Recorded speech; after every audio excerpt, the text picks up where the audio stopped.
Hey everyone, you got Anderson here, one of the co-founders of Quanto, and I'm really excited to bring our series Accounting Explained Like You're an Engineer. And this was born from a significant pain point here at Quanto, where we were trying to translate accounting concepts to our engineers, and there was just so much back and forth going on around explaining these concepts and then kind of re-asking questions with new engineers joining as well, being able to kind of translate that again. And so I started recording these videos and making these decks. I'd say we probably have hundreds of these decks on different accounting principles and then sharing it to our team. And one of the things we mentioned in our earlier kind of episode on this was we really want to take away that principle of open, kind of open sharing and building stuff open source. From engineering into accounting. And so we're sharing all this open source with the hopes that you will take this, be able to provide some feedback, but also build it and take it to the next level. In the kind of vision that we have here at Quanto is to really make sure that no business fails due to a lack of financial clarity, and being able to kind of contribute back to the community and ensuring everyone's kind of focused on solving some of these problems, I think really excites us. So if you have any feedback, that's a great way that we'd love to hear from you so we can improve these videos and answer some of these questions. And so today's episode is around uncategorized transactions. And I still have a lot of PTSD from when we started as an accounting and bookkeeping firm, because these can just cause so much time delays, causing you not to reconcile the books on time, causing the financial statements not to be in the proper format. And so we're going to dive deeper into this because it's something that comes up so many times. And how we're going to kind of start it off is really focusing on the basics around what is kind of bank data, bank statements, and what is the difference with an accounting ledger. And the reason we're starting here, which might seem quite basic to a lot of accountants, is bringing on a lot of engineers. We kind of explained the biggest problem is around transaction. And so you're seeing here the engineering translation is it is really kind of a coding issue here. We take these transactions, we want to code them into the proper accounts, but then there's these systems like QuickBooks and Xero that have these transactions sitting into something called a bank feed. Many of those are not accessible via an API. And so you're not able to categorize them fast enough. You have to be kind of on their clunky system. And there's not enough context to classify them in many times. And so what we get immediately told is like, why don't we use something like a Plaid or something to bring in these and just automatically categorize them? And there's a lot of missing components here from just pulling a bank statement in or just pulling in information through a banking API. A lot of it is how these businesses kind of run their businesses. If they're using multiple payment providers, there could be a lot of noise coming in that you might not be aware of. If there's stuff being done on cash, if people are using invoices and bills to properly do accrual accounting, not all of that is just going to be just shown up on a bank statement. And so we'll chat about what shows up in the bank statement and the bank feed. And that's kind of the first component here, which is the merchant amount, date, and description. Description, I'll caveat, not all descriptions are that great, but typically it'll give you some sort of merchant name. Sometimes, hopefully, it's clear. Sometimes you'll have to do a little bit of internet searching to figure out who that merchant is, and that can help you figure out where to put that transaction, the amount of how much that person spent, and then when they spent it, that date. And then sometimes there's a little bit of a description around that kind of transaction, especially if there's like kind of a memo where the business owner or person who's doing that transaction can add a little bit more data there. And then we have something called the chart of accounts, which you can think about it as like the coding labels. And the chart of accounts for us accountants is probably one of the most important things because it helps really drive that output, which is section 3, which is the reports, profit loss, balance sheet, cash flow statements, and then various other unique reports like KPIs and utilization and things come from how you properly put things into the chart of accounts. We'll go into chart of accounts specific names, but you can think about this as just a coding and labeling exercise where you take these raw events, you normalize them by putting them into the right account, by getting that metadata. If you need additional data, you might go back to the client to ask for that and then be able to get classified records that you're using for various different advisory and tax related things. So categorization, you can think about it as coding.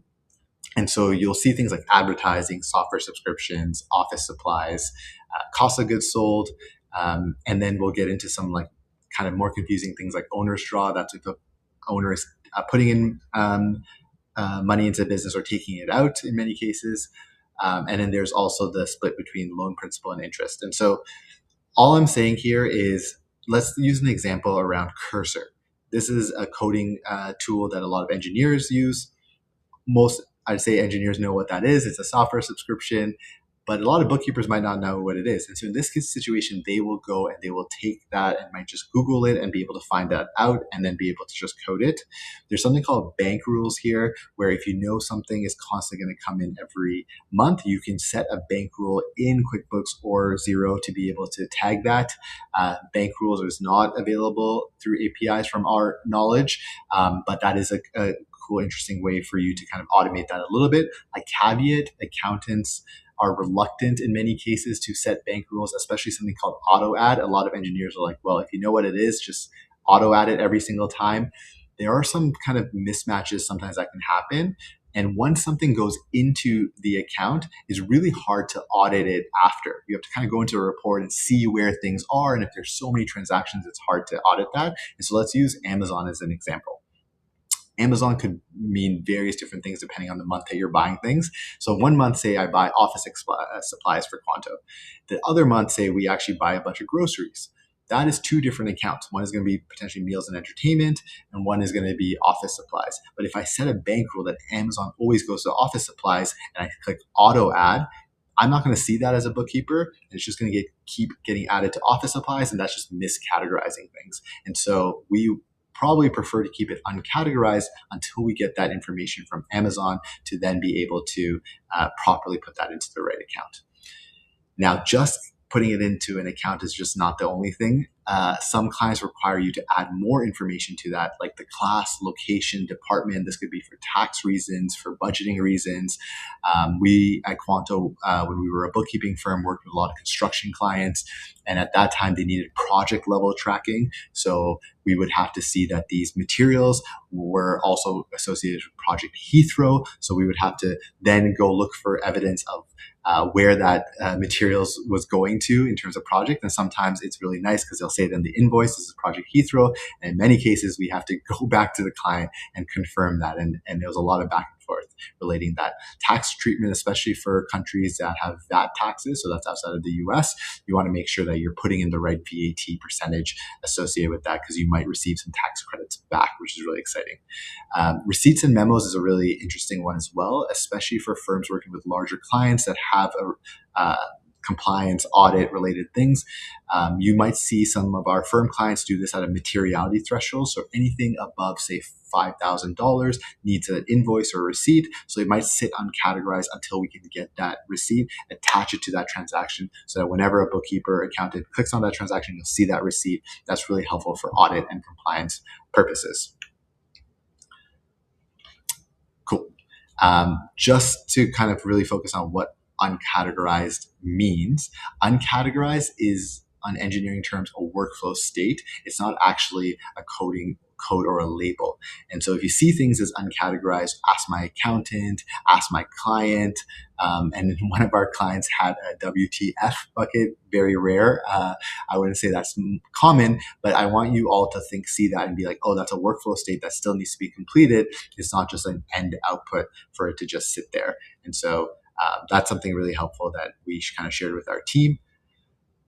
And then one thing I really want to emphasize as well is sometimes when you're tracking things through API and you're pulling out information, you might see that 1 month has like no transactions, and that could be because it's just sitting there in the bank feed. That's a kind of a thing that came up to us when we were looking at month over month trends for our clients to do variance type analysis and flux analysis, and then people were like, hey, well, it looks like they did nothing in December, but that's because in December it was just still uncategorized sitting in the bank feed. And from our knowledge, and if anyone is able to solve this in the proper way, because I know, let's not get into web scraping because that is against the terms and conditions of a lot of these ledgers, please let us know on how people can access bank feeds.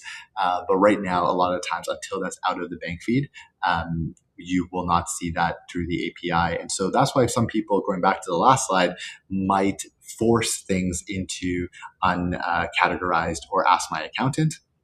because they want to just be able to access that through APIs. And there's a lot of apps out there that'll do that, then try to categorize it and pull it back into the ledger. And so we'll jump into messy, ambiguous merchant descriptors as well. There's a lot to unpack here. All right, we had my bike die on me there, but what we are going to continue is just talking about kind of why you will see merchant transactions be really messy. So going back to the example around Shopify, say I'm a Shopify seller, I sell on Black Friday and I get around $20,000 in transactions, but there's a lot of kind of things that are broken down into that. Whether it's the fees I'm paying for Shopify, I'm also going to be probably dealing with a few refunds there. I'm going to have to be dealing with shipping costs. And so that net amount, hypothetically, say is $12,000.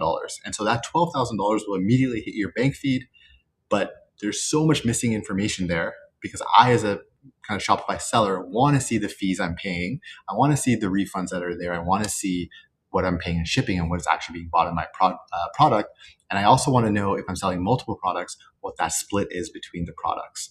And so that's why sometimes you'll have things sit in uncategorized, because the bookkeeper is waiting to get that Shopify statement to be able to kind of split that. And so there's a lot of apps out there that help do that, but that is one of the reasons why you might see PayPal, Amazon, Shopify things just sitting there uncategorized, waiting for that additional information, that report to be set by the client so that you can kind of split it.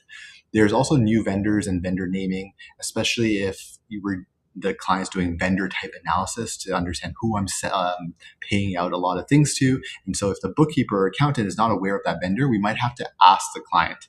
And so we want to know, is that name, because many of the times you will see a name like Jennifer like Law, and you're like, okay, well, what is Jennifer Law selling? What is she? Is it an advertising? Is it a payroll type thing? And so we'll just wait to get that missing metadata from the client specifically.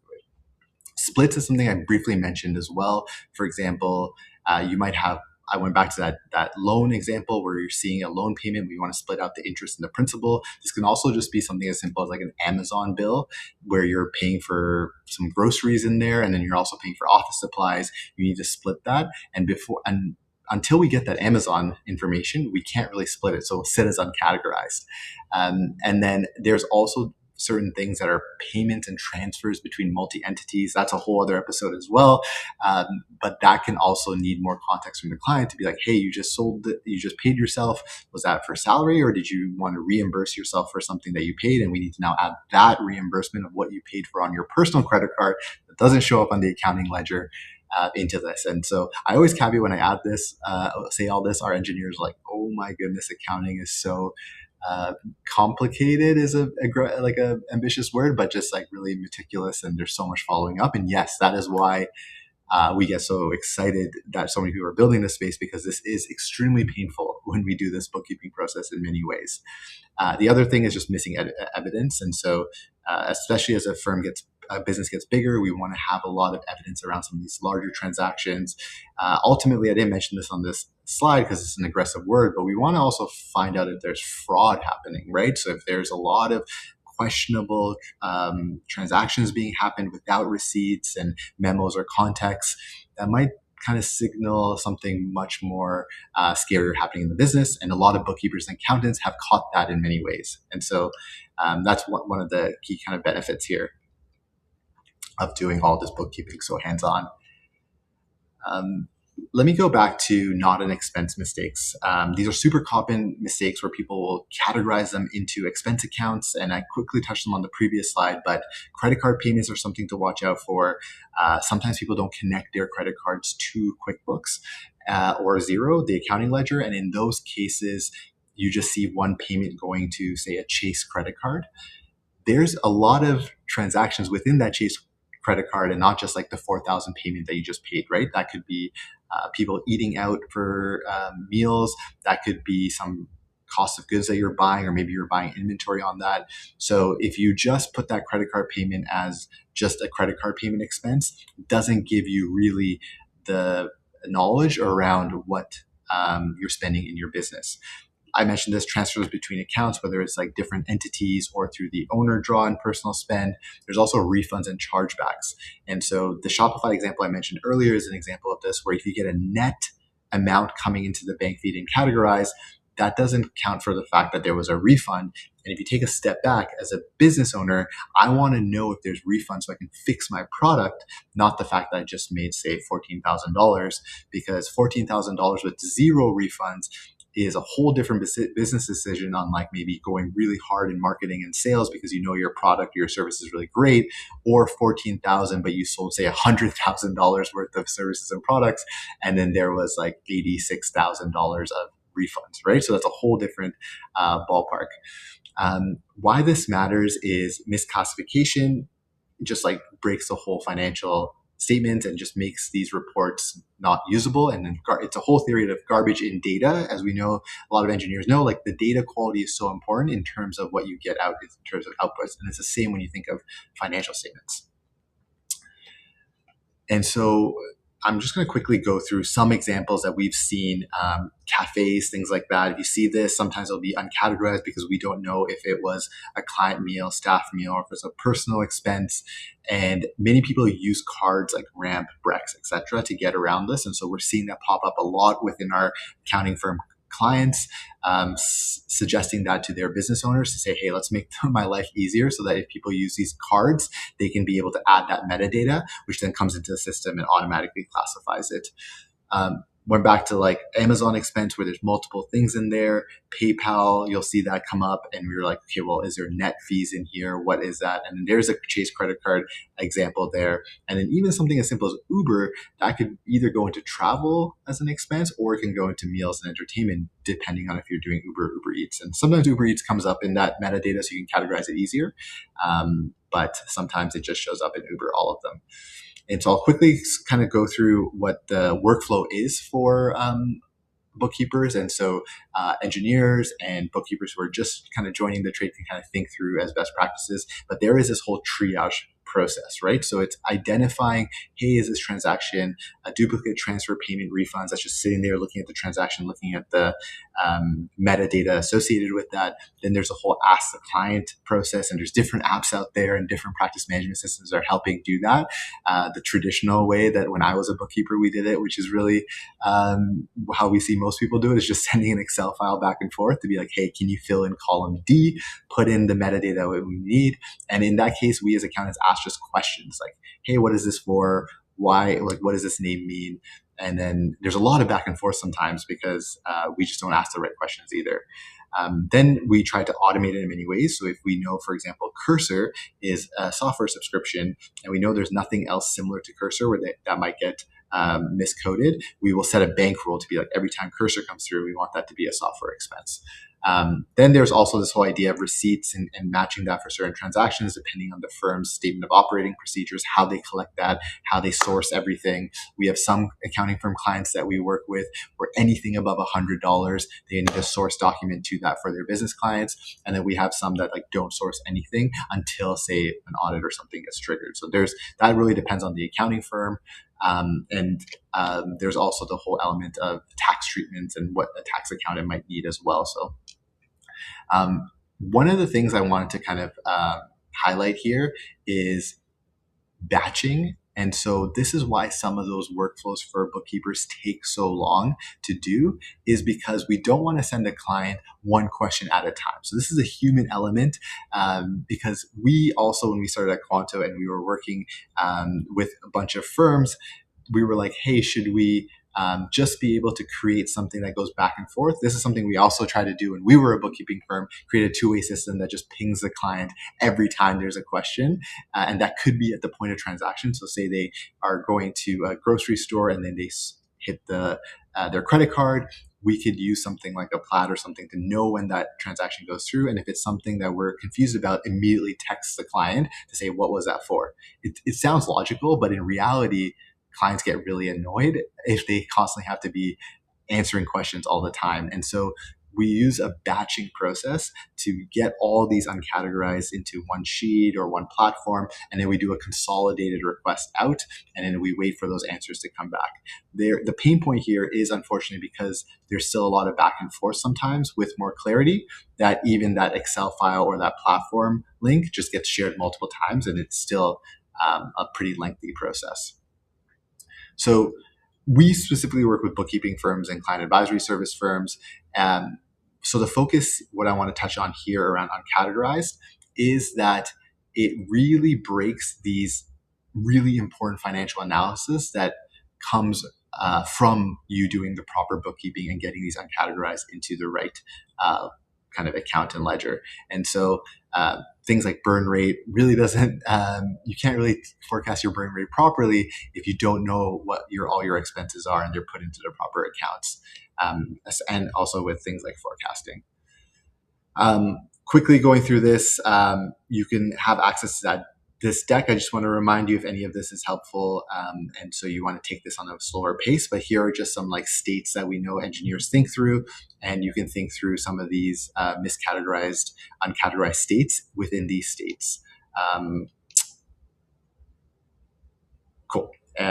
Here's some reason codes, how you can think about uncategorized, which is low confidence, no rules there, ambiguous payee. If you need a split, this is how kind of we were thinking through some of tagging some of these uncategorized transactions for our rules-based approach and our AI automation to better train LLMs to understand how to deal with uncategorized transactions.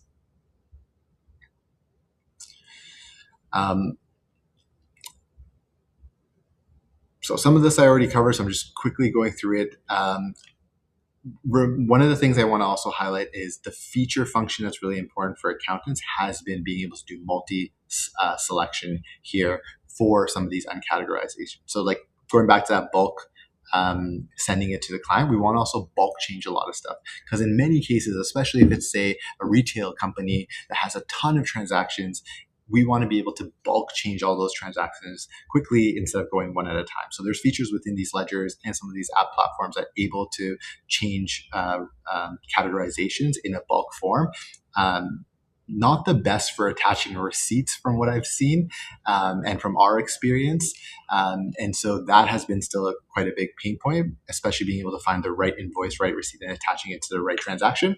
But we're able to see at least changing the categorization of the account quite quickly on these systems pretty easy. And here's a kind of a snapshot of like how you can kind of do this. This is an AI generated photo, so this is why it's spelling transaction wrong multiple times throughout that.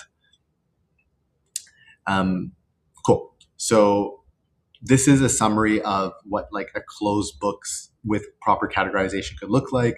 We'll touch on reconciliation in a different episode because it's just a whole other gambit out there with a lot of things that need to be focused on. But this summary kind of touches on what we kind of talked about.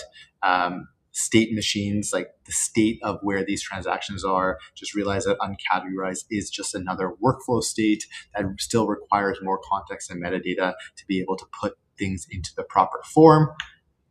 And batching is a whole process that has been helping on this, but a caveat, batching has its pain points when it requires more additional context to be given to it and still requires back and forth because accountants and bookkeepers sometimes don't ask the right questions or get enough of the context from the client.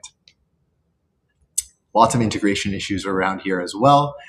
So I'll end that here. If you found this helpful, if you have any feedback, like I said, we're sharing all this open source because we'd love to get more feedback. If you're an accounting firm working in this space, give us a shout if this is something of interest in terms of bookkeeping automation. And for all of you out there also building this space, we'd love to chat with you to partner, to see how we can be helpful, and also do a lot of awesome community events for accountants as well. So extremely long video. We're excited to see how this takes off, if it does take off, and really appreciate you all, especially if you're at this point of the video, following in on this journey around understanding unreconciled transactions and expenses.